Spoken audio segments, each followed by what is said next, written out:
thank you everyone for coming out today. I'm proud to be here in support of NOAA and support of the science we do.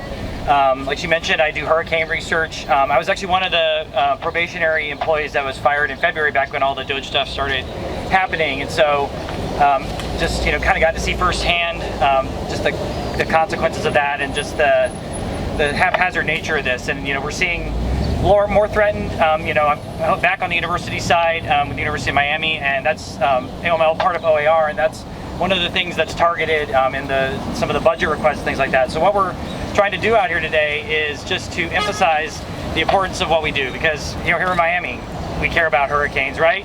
Yes. We are, we need the accurate forecast, right? We need the plane aircraft data, right? And it's not just the forecasters. We're obviously the National Weather Service, the forecasters, everything they do, but it's also the research. That's the underpinning of it all, because those hurricane models, the hurricane flights, that's all research. That's all science. It all it's not something you can just build overnight. And so I've gotten to be part of building that over the last several years, and I want to keep doing that. But to do that, we need the research, we need the support, and so we need to keep calling Congress, because a lot of these decisions on funding, a lot of these decisions on what to support get made by Congress, get made at the Senate and the House level, and so we need to keep calling our representatives, keep putting pressure on them because they're the ones that ultimately have the say here. And so reach out, and we've seen, we've already seen some progress, in contracts getting approved, things like that. So I think the pressure is working. So we just got to keep it up, and hopefully we can sort of weather this storm together, and keep doing the work that we've been doing that's led to so many lives and so much money being saved. Because the work we do is for everybody, regardless of political background, Republican, Democrat, who you vote for, regardless of where you stand or what you believe. The work we do is to protect everybody, and it really saves money in addition to saving lives. NOAA is one of the most efficient organizations out there. So I just want to keep doing what we do, and so thank you for being out here to support us, and we're going to keep pushing for the value of what we do. Thank you.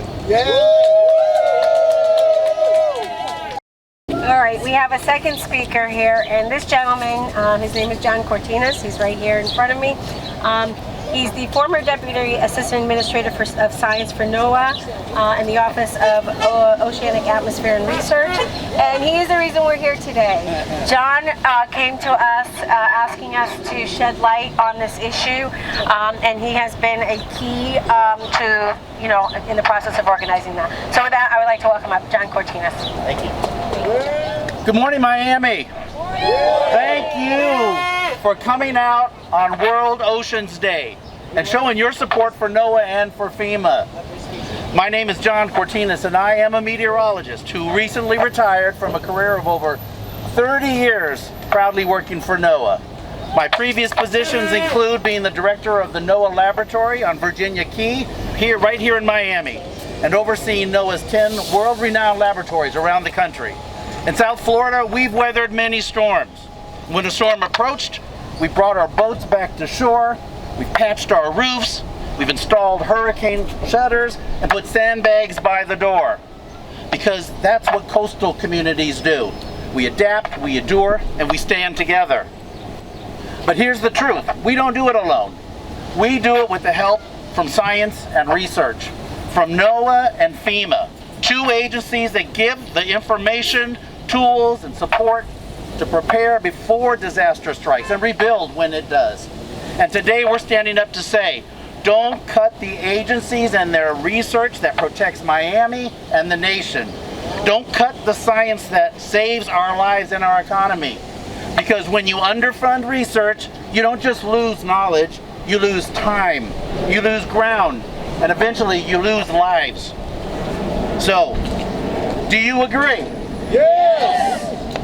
If you fish, if you boat, work, come to Florida to visit on vacation, or simply call Miami home, you depend on NOAA every day. NOAA scientists, including those right here in Miami, study climate trends, model how hurricanes and oceans and sea level rise, and learn how to keep our coral reefs healthy here in South Florida. Their research gives us more accurate hurricane predictions days in advance, smarter strategies for flood control, drought management, and how we manage our fisheries and our coral reefs. Early warnings that save lives, protects coastal cities like Miami, and guide emergency response. Every dollar in NOAA, invested in NOAA research, gives a 10-fold return in disaster cost reduction. That's not spending, that's smart policy. Don't you agree? Yes! NOAA doesn't just tell us what's happening, they help us understand why and what's next. And in a world where the next big storm is always on the horizon, knowledge is our first line of defense. NOAA scientists don't just study the weather, they study our weather, our coastline, our risks. And they give us something you can't buy after the fact, time to prepare. So let's talk about FEMA. We all know the name because we've needed it that many times in Florida before, and we'll need them again.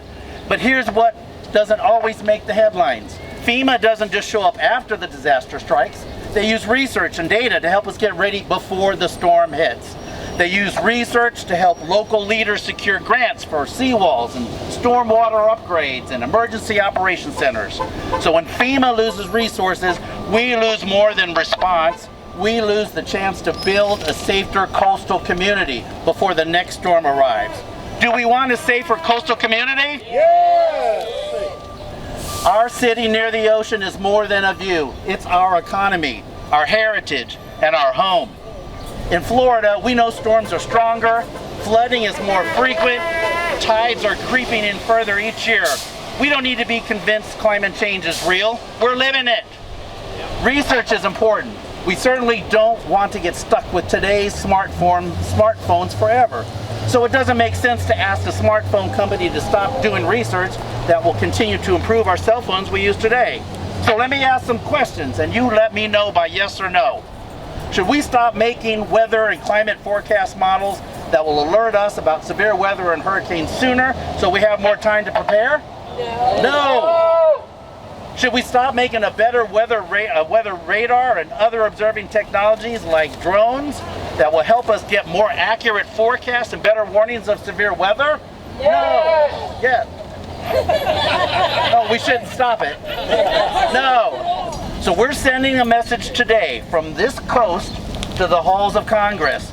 Don't defund our defense against dangerous environmental events. Don't silence our science. Each of us needs to call and email our elected officials of all parties and tell them, invest in NOAA and its research like that conducted at the NOAA laboratory on Virginia Key, strengthen FEMA's risk reduction programs, and listen to the communities on the front line. That's us. Because we're not asking for handouts, we're asking for smart investments. Investments that pay off in lives saved, disasters avoided, and communities strengthened. So in closing, we are coastal, we are resilient, and we believe in research because we've seen what it makes possible.